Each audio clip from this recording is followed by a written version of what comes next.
4K displays just got affordable. And I'm not talking about those 4K TVs with the 30 hertz inputs. I'm talking about single tile 4K desktop monitors that offer fast enough response times and low enough input lag that PC enthusiasts and gamers are going to want to take a serious look at them. But the upgrade, particularly the budget allocation part of it, is not as simple as grabbing that new monitor, plopping it on your desk, and expecting to get the best gaming experience on it right off the bat. Unless you're already living on like the bleeding edge of available PC hardware, it's very unlikely that you'll be running modern games at that massive 3840 by 2160 native resolution without making some changes. So you'll be stuck with one of two solutions. Run at native resolution with significantly reduced frame rates. Remember, this is 4 times as many pixels as 1080p and well over twice as many as 1440p, or run at a lower resolution and deal with the blurriness and artifacting that exists when running a monitor at anything other than the native res, or upgrade. So prepare your wallets and prepare your minds for our 4K gaming rig ultimate build guide. We need like an explosion effect in the back. Like all of our build guides, it all starts with a safe, static-free workstation and anti-static strap. I actually like to keep mine on my ankle to keep it out of the way. All we really need for assembly is a multi-bit screwdriver, but a pair of side cutters can be handy for cable management, and you never know when some little needle-nose pliers will come in handy. Before you begin, I always recommend plugging all the components in and powering the system up once outside of the case to ensure everything works. While it's nice and easy to reach, the motherboard box makes a handy, non-conductive test bench. But for now, let's just get into it.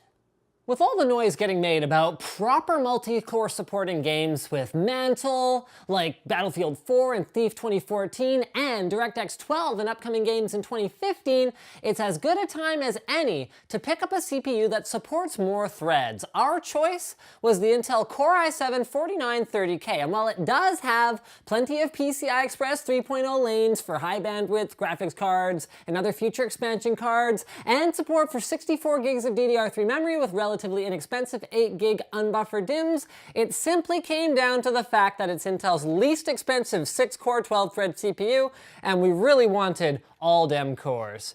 So lift up both retention arms, one on each side of the socket, then pull up the hold-down plate. Orient the CPU by matching the corner of your CPU with a triangle with the corresponding triangle corner on the socket, then insert it gently, ensuring that the little plastic nubbins in the socket align with the ones that are on the CPU itself. I usually give the CPU a slight wiggle to ensure that it is seated correctly. The whole process should not require any force up to this point. Next, lower the hold-down plate, and lower first the retention arm that locks down the hold down plate, then the second one, and the little cover will pop off just like that. Our memory selection won't surprise anyone who watched my overview of G.Skill's Ripjaw Z quad-channel DDR3 2400 MHz RAM. We went with high-speed memory because it's becoming more affordable and some games are actually starting to benefit from it. And we threw in overkill for gaming, 32 gigs of it in here for content creators who also want to do some media work with large files when they're not gaming, say for example recording and editing game streams. Start by identifying the color-matched slots on your motherboard and opening up the retention clips on either side. I recommend using the ones furthest away from the CPU socket first for marginally better airflow around the socket area. Align each DIMM according to the plastic key in the slot and the notch in the bottom of the memory module. Then, first insert one side into the side without the clips, then the other side with the clips, do a quick double check to make sure it's aligned correctly, then press down firmly on both sides of the module until the retention clip snaps back into place on its own. Repeat for the second slot on this side, then move over to the other side and put in the additional 2 modules. 4 matched sticks are recommended for LGA 2011 CPUs for extra memory bandwidth. Now, when I first laid eyes on the Corsair 760T at CES 2014, this 4K build guide was still a twinkle in my eye, but I decided at that moment that this case, with its ample airflow, solid build quality, and out-of-this-world looks, was going to be the case for it. True story. It's available in black or this version, and I suppose it's obvious at this point which one I like better. Prepare your case by lifting both of the uniquely designed acrylic side panels off their hinges and stashing them somewhere safe where they won't get scratched. We're going to be replacing the stock fans later on with some Bitfenix Spectre Pro green LED fans, so now is a good time to remove the ones that come with the case. Just press on the front fan filter to pop it off and undo the 4 screws holding these 2 fans in. Then put them aside for now. Next, take out the 4 screws at the back that hold in the rear fan. This one we're going to replace right away. So just align the fan with the 3-pin lead coming out as close to the motherboard tray as you can for easy cable management later. Then put the anti-vibration mounts that come with the fan in like so. Make sure you put the hardware, the screws that came with the original fan, safely in a tray with all of your other screws that were included with your case, so you're less likely to lose them. That way, well, that is to say unless you lose the whole tray, but either way, if that happens, there's nothing I can do for you, so this should help most people. The motherboard is often a complicated choice, even for experienced techies. There are the useful features that matter, and then there are many others that are just pure marketing. Fortunately, for us, this choice was made relatively simple because ASUS only released 3 motherboards that were truly optimized for Intel's Ivy Bridge E LGA 2011 CPUs, and only one of them is less than $500. So we went with the X79 Deluxe. It's got all the stuff that matters, like AC Wi-Fi, multi-graphics support, strong CPU and RAM overclocking support, automated fan control, and robust build quality without having to spend a fortune on stuff that doesn't really help your system run better. From the box, you'll need the I/O shield, the board itself, Wi-Fi antennas, a couple straight-ended SATA cables, the 2-way SLI bridge, and the manual. Everything else you can pretty much leave in the box until you need it another time. Correctly orient the I/O shield at the back of the case, then press firmly on each of the 4 corners until they snap into place. Corsair kindly pre-installs the standoffs in their cases, so just poke the back of the board through the I/O shield, then lower it into place. Corsair also kindly replaces the screw threads of the middle standoff with a little post that holds the motherboard there for you while you do up the 8 screws around it here, here, here, here, here, here, here, and here. For the front panel I/O, power and reset are not affected by orientation, so just check the spots for them in the motherboard manual and plug them in. The power and drive activity LEDs do need the positive pin to correspond to the correct wire, however, so if they're not working, just try flipping them around. Don't worry, you won't damage anything. Front USB 3 only goes in one way thanks to the keyed connector, while front USB 2 and audio are a little bit trickier. Just look closely for the blocked off pin on the cable and the missing pin on the header.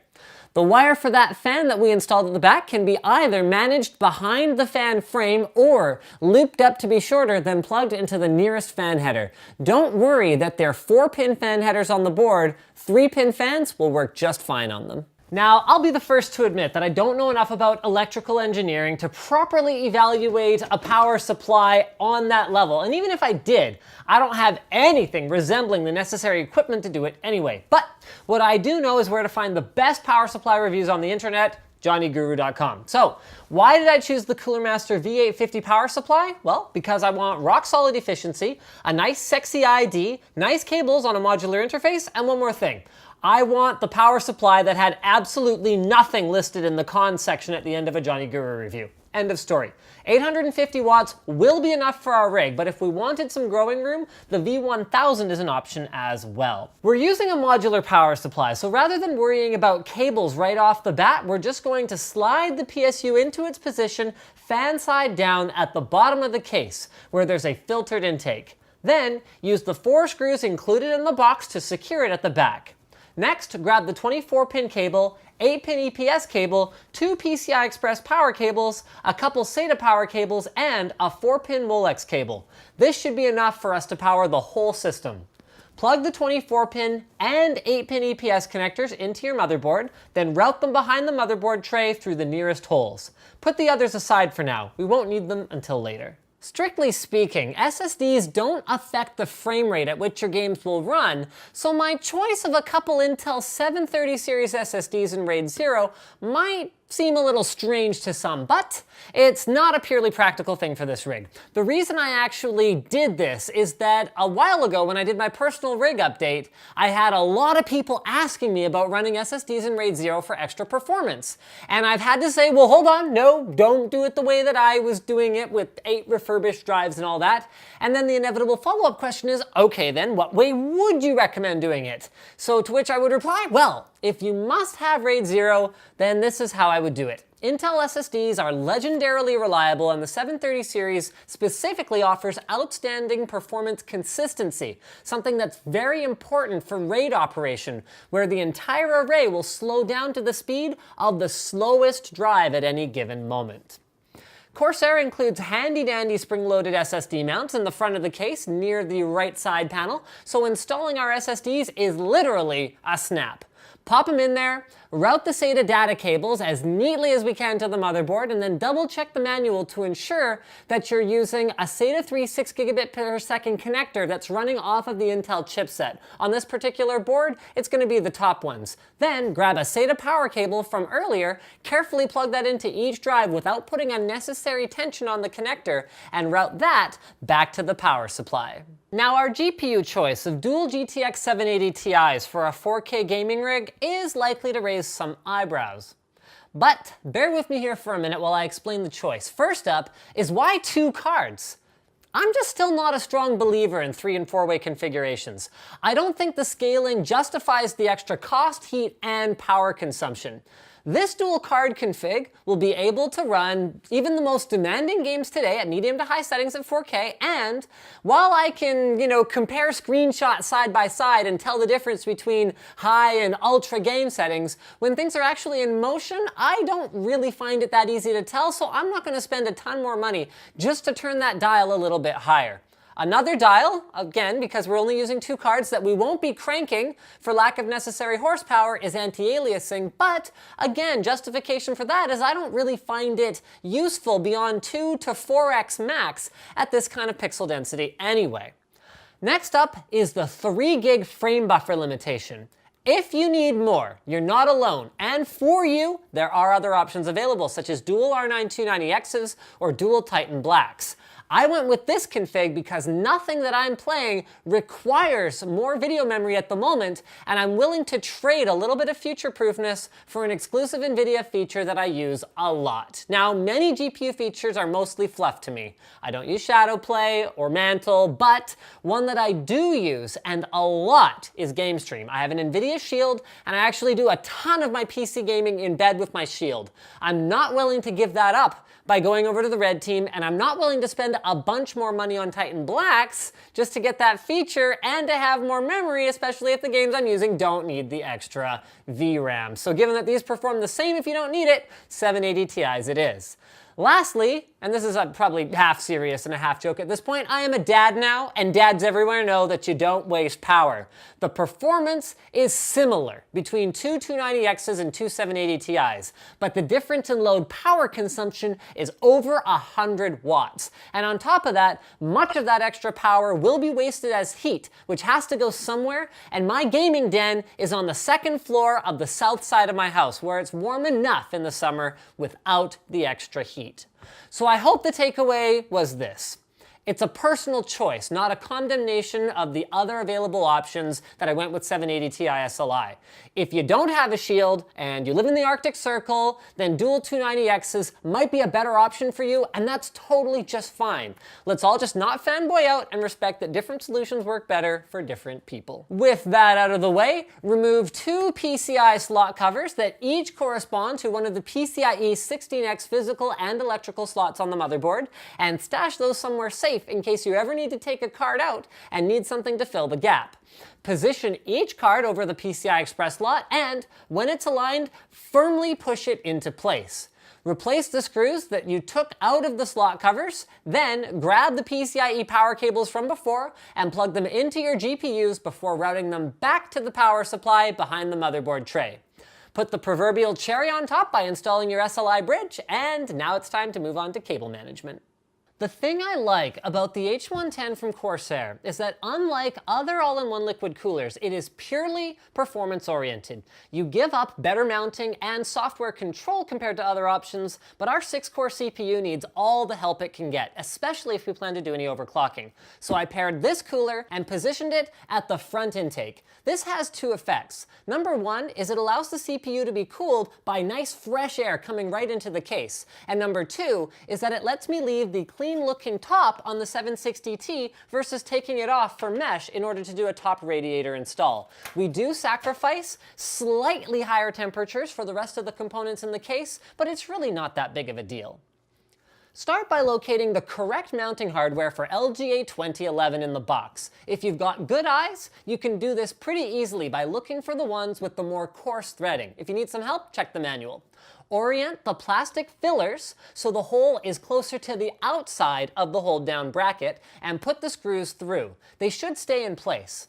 The cooler includes thermal compounds, so you won't need to apply your own, so all you need to do is secure the hold-down plate with the included plastic ring, then screw in all 4 of the mounting holes into the back plate that is included on all LGA 2011 boards. Corners lightly, then all the way to avoid applying uneven pressure to your CPU. Next, we need to clear space at the front of the case by removing the front 3.5-inch drive cage. Undo the 2 screws on the bottom of the case, then just pop it out. We are only using SSDs in this build, so we could remove the second cage if we wanted, but if we leave that in, it gives us 3 bays for future drive expansion. Position the front 140mm fans using the long screws included with your radiator, then, being careful not to accidentally put any strain on your memory modules or anything else, position the radiator carefully behind them and start threading the screws in. If it takes a couple of tries to get it aligned, don't worry, it's a bit tricky. Just be gentle and be patient. Plug the fan connectors into the nearest ports available on the motherboard, then plug the pump connector on the CPU block into the CPU header on your motherboard. Moving on to some last-minute cable management, it's just a matter of laying everything down flat enough that we can close the side panels easily without any interference, something that's a little bit more difficult on this case than it is on some other ones due to that plexi back panel that will easily flex and bow out if you have anything that's stacked up too high. The good news is that you've got almost a full inch of clearance back here, so even things like a 24-pin connector are easy to hold in place. I recommend using twist ties instead of zip ties, and if you just built a computer, which you just did, you should have some. They come wrapped around things like your power supply cables in the box. Then use those to tie down to the little cable management loops on the back of the case because they're reusable and a little bit more convenient to remove because you don't have to use snippers to get them off. I think that's pretty much it. Stash the unneeded wires for the fan controller up in the top left. We didn't end up using that because we're going to be using our motherboard's onboard fan control. So that means we don't even have to plug in the SATA power for it. And looks not bad, hey? So the tower is pretty much done now, but we still need some things before this bad boy will fire up. Now, when it comes to peripherals, there's a lot of personal taste involved, so take all of these recommendations with a grain of salt. The one thing I think we can all agree on, though, is that when it comes to a 4K gaming rig, you are going to need a 4K monitor. There aren't a ton of options out there. I mean, up until very recently, for a high-quality, color-accurate, reasonably gaming-capable monitor, the PQ321Q that was like $3,000 was pretty much all there was, or one of the other ones using the same panel. But just recently, Samsung released a value-priced TN-based, but still using a pretty decent panel, U28D590D. So that's a 4K monitor that came in and basically went, okay, yeah, it's only a single tile, so you're not going to have to contend with any, multiple tile, stuttering issues or anything like that. But the bad news about that one, and it was a deal breaker for a lot of people, was that it has no VESA mount and the included stand is really not that great. But there's good news. 2 days before we finished filming this segment right here, ASUS's PB287Q, based on the same panel, but with a better height adjustable, pivotable, everythingable stand and a VESA mount, is now in our hands, and holy crap. This is pretty much the one to go for right now for a 4K gamer that, well, wants to game at 4K. For our mouse, we went with the Corsair M45. It's the one that I'm using now personally. It's got what's known as a perfect sensor. That is to say there's no forced acceleration or other weirdness. And the DPI is high enough for it to perform well at 4K, something you do have to consider because with such a high resolution monitor, you're going to want to have faster mouse movements in order to have it seem like a normal speed. For our keyboard choice, we went with a Ducky Shine 3. It's something that I've recommended quite a few times before. It uses Cherry MX switches, whatever color that you like, and comes with a variety of different colors of backlight as well as some really cool lighting effects. This will hold out for us as long as we're still waiting for Corsair's RGB backlit Cherry MX keyboard. For our gaming headset, we're going with the Audio-Technica ATH-AG1. It's basically a high-quality closed-back headphone with very good noise isolation with an absolutely outstanding microphone attached to it. With the Elastic Band mod, it's comfortable, lightweight, and aside from being extremely expensive, basically the ideal headset. Although, since I scripted this video, we actually had the Mod Mic 4.0 land in our studio, and I've spent a little bit of time with it, and holy crap, guys, the whole option of just buying headphones and attaching a mod mic to it might be a lot more feasible in the future with that new microphone. So, guys, peripherals are changing all the time, but at least this hopefully gives you a starting point. Press delete while booting up the system for the first time to go into the UEFI BIOS, load optimized defaults to just get everything kind of mostly set up, change your memory to XMP mode, set your fans to quiet mode one by one, then configure your onboard SATA controller to RAID mode. That's the basics, but there's lots of other stuff in here you can play with if you want to tweak and tune. I'd recommend starting at LinusTechTips.com if you want to get some help from our fantastic community. For now, press F10 to reboot, then press F6 when prompted to configure your 2 drives in RAID. We're using RAID 0 for maximum speed with all of the default settings. Then, put the system aside for now. Use the guide that we made a while ago to create a bootable USB drive, then reboot while mashing F8 repeatedly to get into the boot device selection menu where you'll pick your USB drive. Once the setup process for Windows has begun, it's basically a matter of clicking next until you land on the Windows desktop. At the desktop, grab the latest drivers off the manufacturer websites for each of your components, rather than relying on the ones that are on the discs in the boxes. Then hit up Ninite.com for your essential free software. You can choose from all kinds of useful stuff, including antivirus installers, alternative web browsers, and great system utilities. Just select all the things you want, and it'll install them all automatically without the bloatware that can sometimes be included with these kinds of apps. You might also want to run some basic utilities to make sure your system is running correctly. I recommend IDA64, Memtest86, Prime 95, and some good old-fashioned gaming to ensure that everything is hunky-dory. With all of that done, it's time to fire up some games and benchmark the system. So we took some of the most demanding games in our test suite and ran them at the highest settings that we could while still achieving smooth, playable frame rates at 4K. Absolutely fantastic. Everything is running at a nice, comfortable temperature, and we stayed within the limits of our 850 watt power supply. I consider this machine a huge success.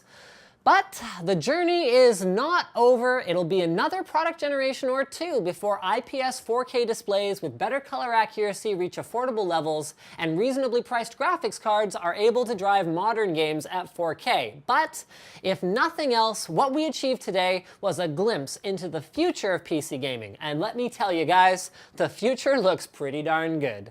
While you guys enjoy some glamour footage of our finished system that we worked really hard on, I want to take another opportunity to extend a huge thank you to Intel for making this video possible. These build guides are incredibly time-consuming for us to produce, and without sponsors like Intel to foot the bill, we wouldn't be able to set aside the week plus that it takes for my team to script, film, and edit them. So thanks Intel for supporting the DIY folks who want high-quality guides that enable them to confidently build their own PCs. I hope you guys enjoyed this video as much as we enjoyed making it. Hit that subscribe button now if you haven't already, and until next time, peace out.